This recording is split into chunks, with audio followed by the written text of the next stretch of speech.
Couple friendly recent stats చూస్తే more AIDS cases in IT corridor. There are so many apps మన దగ్గర ఇప్పుడు మార్కెట్లో. ఎలాంటి యాప్స్ ఉన్నాయనంటే you can book a hotel. 10% hotels ఇలా చేస్తున్నాయా? 30%, 40, 50% పై.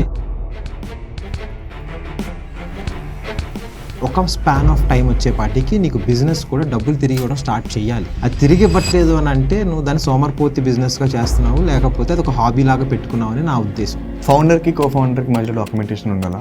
నేను నా కంపెనీని ఒక బేబీ లాగా ట్రీట్ చేస్తాను. పుట్టిన వెంటనే ఏ బేబీ నీకు డబ్బులు ఇవ్వదు. నాకు తెలిసిన ఫ్రెండ్సే, ఎరా అయిపోయిందా 50% కంపెనీ క్లోజ్ చేసినట్టే కదా, B2C క్లోజ్ చేసావుగా నువ్వు మాయమైపోయావు అనుకో, అన్ని కొలాప్స్ అయిపోతాయి.